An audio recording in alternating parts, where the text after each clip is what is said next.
Welcome to the Real and Real Estate Podcast, your go-to show for real estate success.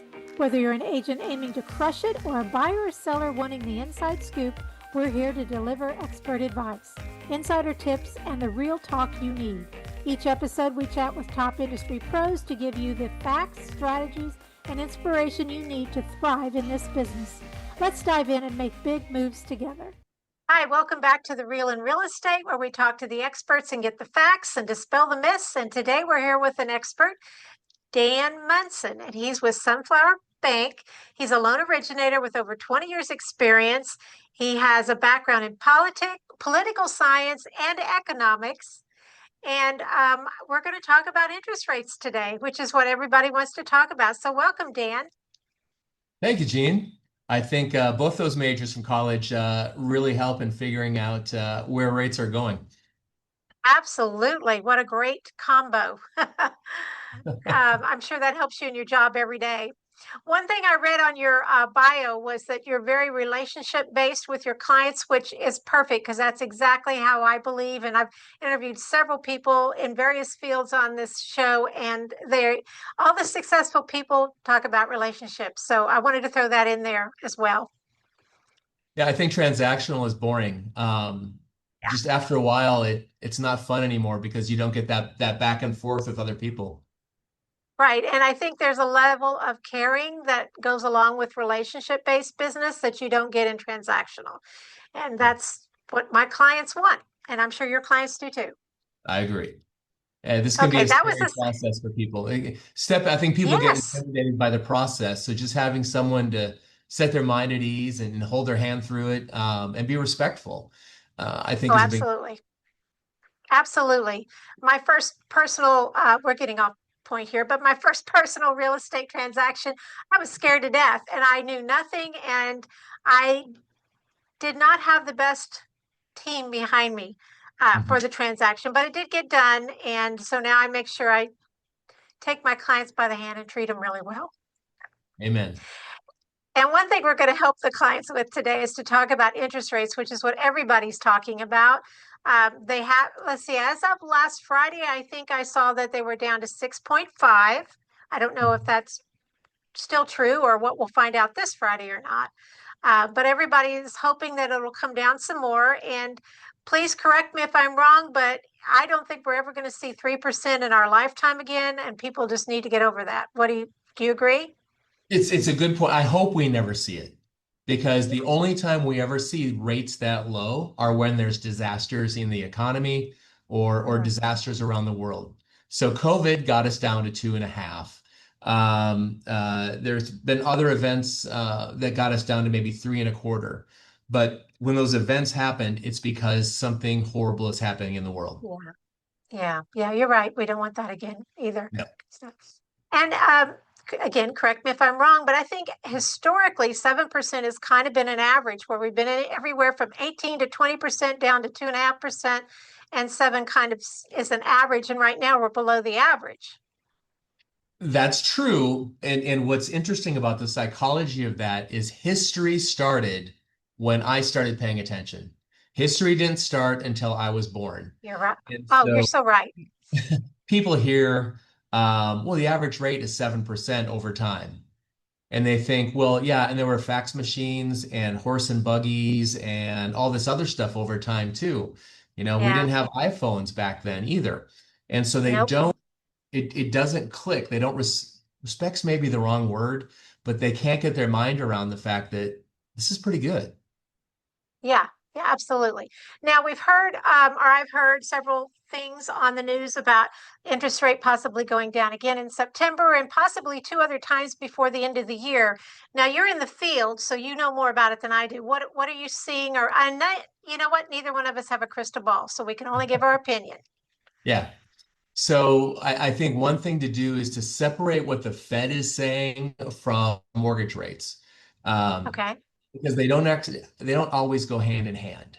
So, and it's already baked in. So I had a client call a couple weeks ago and say, hey, I heard the Fed's going to reduce rates in September. Should I wait until then to buy? Well, once it's believed the Fed is going to cut rates, that's immediately baked into the numbers. because the people setting mortgage rates know what you know. And so they're going to the day they feel that, hey, it's going to happen in September, even if they believe that August 18th, they're going to cut rates August 18th. Ah, I did not realize that. Baked in. It's kind of like if I said, hey, Gene, I know that Apple stock is going up 20% on September 15th. You wouldn't wait to buy it until September 14th. You'd buy it right now. And it's the Right. same kind of rates. Okay. All right. I also have to throw in if you're going to wait for the rate, you're probably going to lose that house that you wanted as well. Um, and I think historically, also waiting for the perfect rate really doesn't save you that much in the long run. And if rates were to greatly drop, you refinance. At least you've got the house that you wanted. Okay, so it's interesting that you bring that up because intuitively people think I'm going to wait for the lower rate, I'll have a lower payment. But they don't actually work the numbers because here's what's going to happen. And I've got almost 30 years of experience, but I don't feel that old.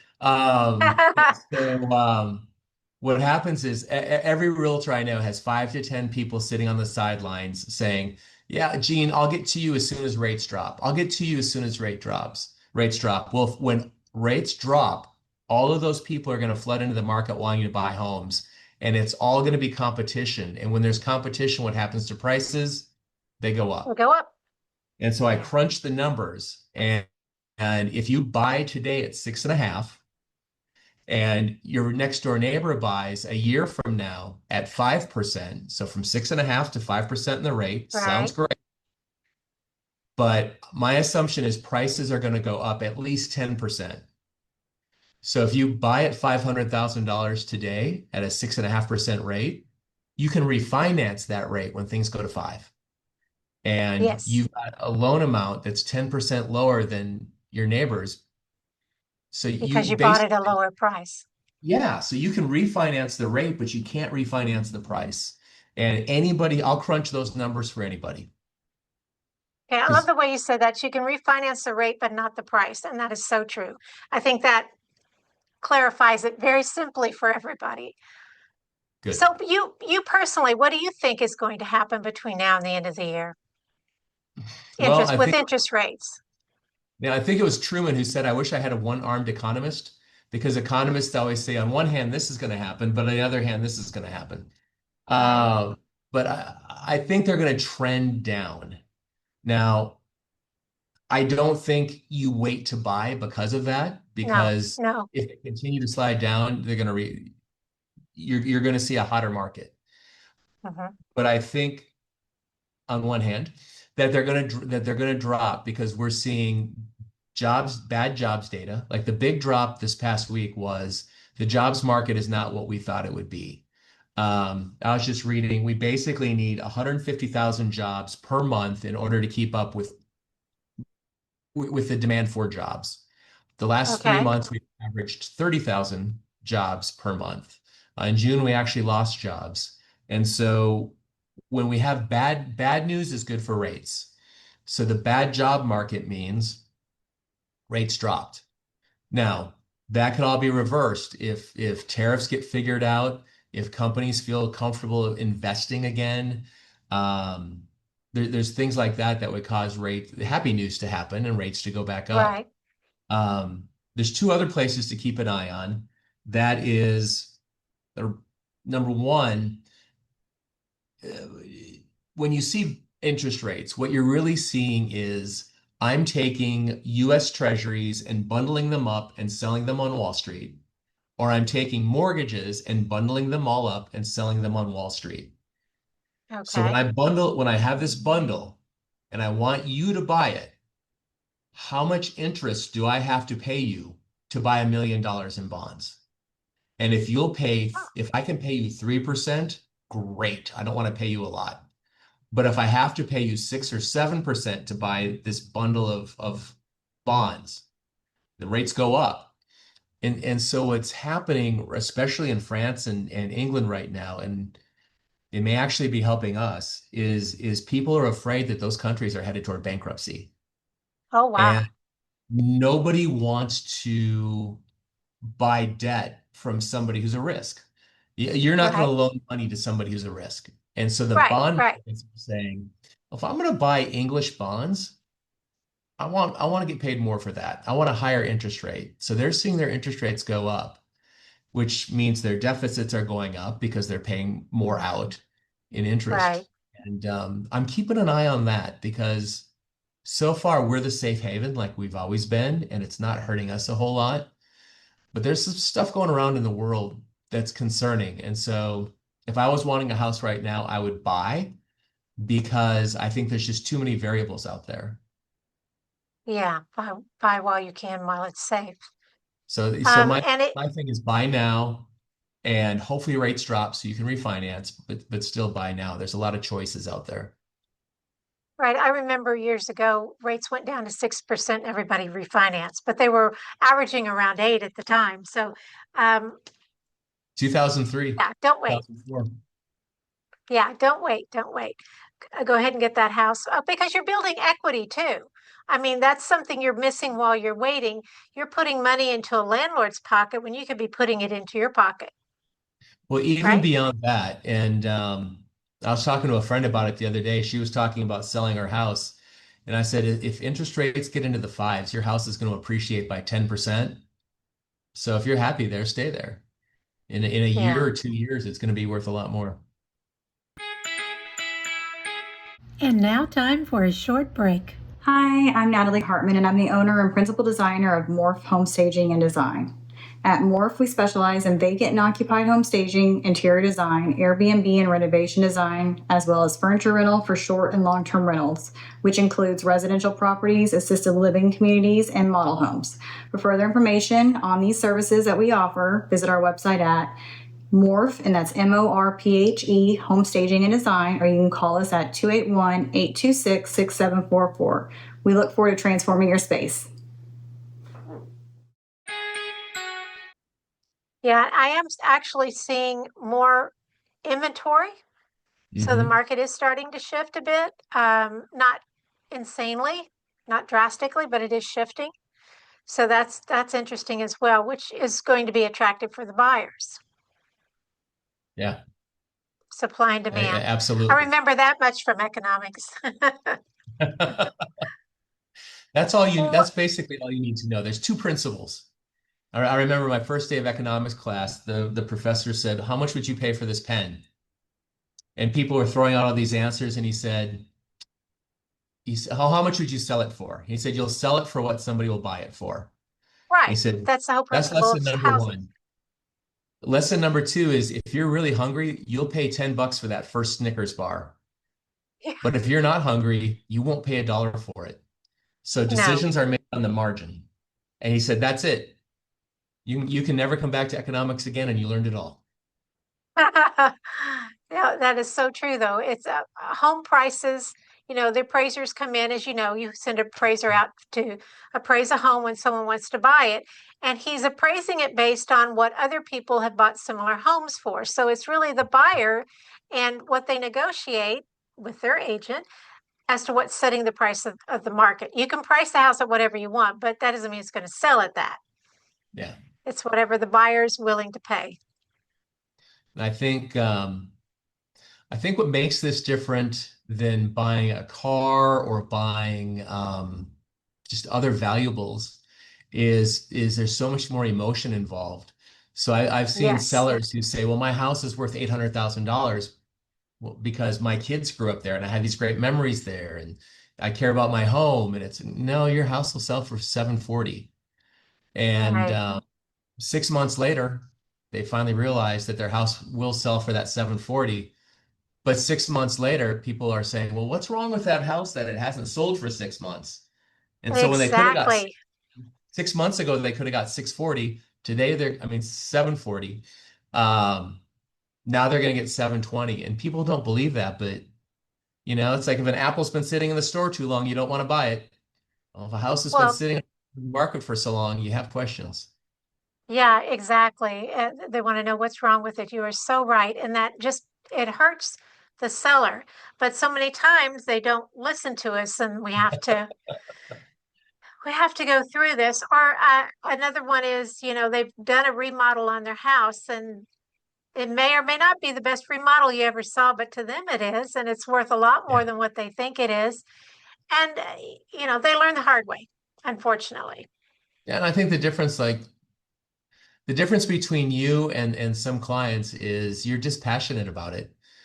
You're very Mhm. analytical. You look at what the market says, and you're a great negotiator from everything I've seen. And so when I try emotion to. gets, it's tough. It is. It is. And, I've sold houses too, and I fall into that trap. It's like, no, this house is great. I did this, I did this. So, and then I have to step back and kind of mentally slap myself and go, what are you doing? You know better than that. I think it's really important for a buyer or seller, but in your case, a buyer, to really listen to the expert. So many people, I think, have been had success in their field doesn't necessarily mean they know our field. I would not be a good lender. I don't understand what you do. And Mhm. I don't know if you could sell a house, but in our own fields, we do pretty well. Exactly. So Exactly. always hire an expert. Well, what else do you want to share with everybody about interests or buying or anything going on in the loan industry that we need to look for? Oh, let's see. I think the one I think has been interesting lately is as a depository institution, there's places and communities that our regulators want us to serve. And so certain addresses, certain census tracts, our regulators want us doing more loans in there. The only way we can get more loans in there is to give an incentive. So for Interesting. instance, as of right now, September 9th, 2025, much of the Spring Branch area is in one of these CRAs, despite the fact that you've got six, 700, $800,000 homes. Interesting. Uh, yeah, and I think it's because there's a lot of low to moderate income apartments in the area as well. So that kind of skews the numbers. So if someone's doing a $400,000 loan in that area, we'll credit them $7,000 toward closing costs, Wow. um, 1.75%. So if you use that to buy down rates, your rate is much lower than you would expect. Much. Yeah. Wow, that I did not know. That's one of the areas that I know and work and lived in for a very long time. Yeah. Okay, anyone out there interested in Spring Branch, give Dan and I a call. That's amazing. How wonderful. Yeah. It's Yeah, kind of there cool. are a lot of expensive homes in that area. Oh yeah. And it caps out at 806,000. Beyond that, there's a Okay, limit. But so far up to 806,000, we don't have a limit on that credit. so So you can it's get a pretty amazing house for that price. yeah. Oh, and we use that credit for refis as well. So somebody Okay, who's in the sevens right now for an interest rate and is in one of those areas, which includes much of Spring Branch, your rate to refinance at is much lower than what you're seeing on TV or on the internet. So if you're I in the did not sevens, know that. yeah, if you're in the sevens, it's probably time. Wow. Okay. All right. Well, Spring Branch is a great area, great schools, and of course, it's a very large area. It's not all the same school district, but wonderful houses. And I personally love all the trees there, I agree. It's, and it's convenient. Okay. Well, what else might we need to know? That was something new. I'll give you one more. So we're doing 100% financing. If someone will put up, if someone will put up a CD valued at 20% of the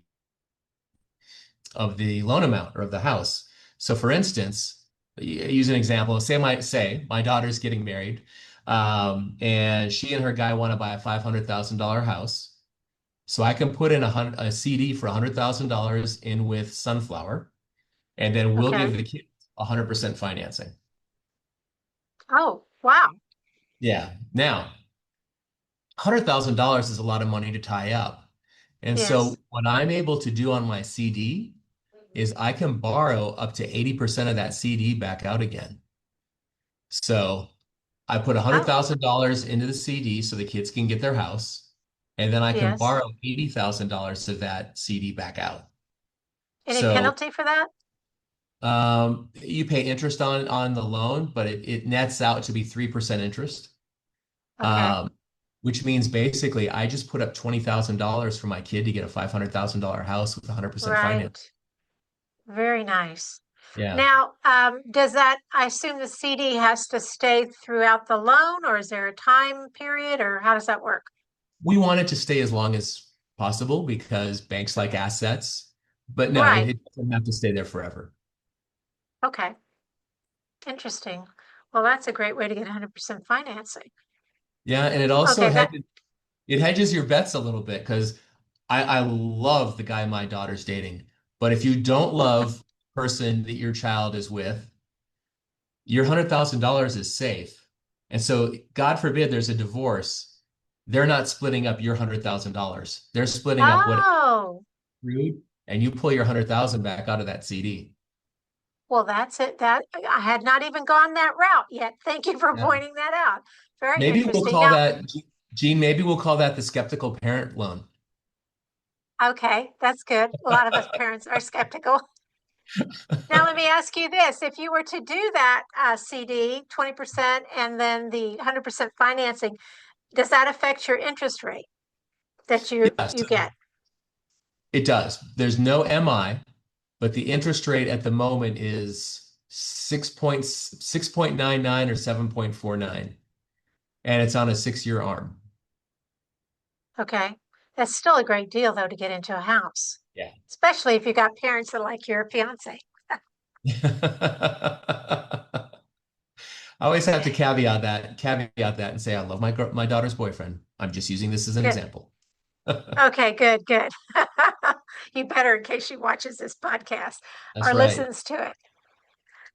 All right. Well, we try to not go too long on these podcasts. Any last words of wisdom you'd like to give out? And then if not, please tell us how people can reach you if they want to talk about this more.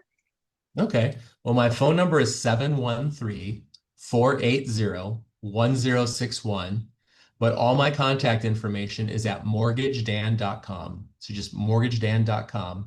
And I think Like that that. what I always like to leave people with is there's, especially for first-time home buyers, they always feel intimidated by the process. And they shouldn't, because hearing no, you'll never hear no. It's you can't do a mortgage today, but let me teach you how to be ready in a month or Perfect. 6 months or a year. Perfect. Because yeah, your life is a movie, not a photograph. And when we look at your application, it's one moment in time. It's not forever. Okay, and I would suggest, and correct me if I'm wrong, I would suggest if you're even thinking about buying a house, don't wait until you're ready to start looking. Go ahead and talk to Dan, find out what your situation is. You can always, update your application, but if you are in a situation that needs some correction, do it now before you get in the process and find a house that you love, and then you've got to wait or you lose it. Would you say that's a good idea? I would, and I'd also say don't always try to fix it on your own because Yes. paying off Hire an collection. expert. Talk Yep. to Dan. Credit scores, and real quick, I know we don't have a lot of time left, but credit scores are one of those areas where there's problems because credit scores are a software. And like any software, there's different versions. So when you pull up Credit Karma today and check out what you need to do to increase your credit score, you're looking at version 12 or 13 of the software. When I Ah, pull up credit for a mortgage, I'm looking at version 4 or 5 of the software. So for instance, for my version, don't pay off collections. Paying off collections hurts your score. Um, wow. yeah, so don't do it yourself. Even if you know you need credit help, let me pull your credit. Let me run it through our analyzer and see what we can do to get your scores up. Don't think you're unique. I'm sure Dan has seen everything and heard everything, and you're not going to be embarrassed. Just find out what the facts are, people. Just go to the expert. No judging. And no judging. No, no. We all need help from experts. Don't hesitate. Well, Dan, thank you so much for coming and talking to us about interest rates and other things. I think it was very informative, and I hope it will help someone out there. And again, give Dan a call. Don't wait to the last minute. Find out what you do or don't need. Thank you for tuning in to the Real and Real Estate Podcast. I hope today's insights have inspired and empowered you.